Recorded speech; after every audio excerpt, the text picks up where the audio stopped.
all stayed behind. Local governance re-emerged from villages and regions and cities that have proven to be more peaceful than Mogadishu, where the state collapsed. So I tend to agree with you that it was not a failed nation state.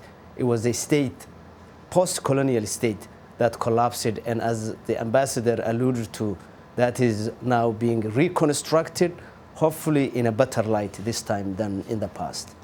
What about the apparent increased role of the diaspora?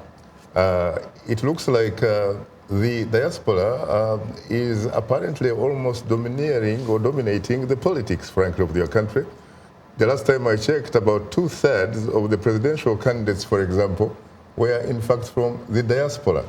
I also gather that parliament is about 1/3 the diaspora. And the gentleman that is seated next to me here, who is the Somalia Ambassador to the United States, is also from the diaspora via Canada.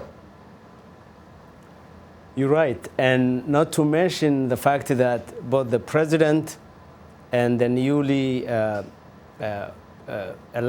nominated prime minister are both from the diaspora, as well as the Speaker of the House.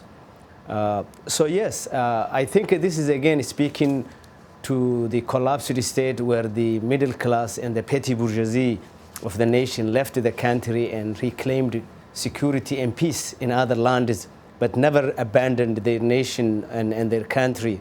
In addition to being a diaspora and being politically active, that community you mentioned also repatriates 1.5 billion US dollars annually, which has some sort of bearing on the stability of the livelihood of Somalis. And despite the collapsed state, the per capita income of Somalis compared to many African countries is very high, simply because of that money repatriated by the diaspora. And I want to mention the fact that the telephone companies as well as the Hawala companies are the big beneficiaries, and a recommendation that I just sent to the President and the Prime Minister delineates a sort of recommendation to look into this Hawala and telephone companies to see as a source for major significant revenue for the new state and the new government. So the diaspora is effective. It will play a significant role. And as we speak, probably today, I may highlight some of my hopes to see how the Somali American diaspora can play a significant role in ameliorating the current American isolationism towards Africa, but particularly in the case of Somalia. So yes, they are very effective, very helpful, and very integral to the reconstruction of Somalia.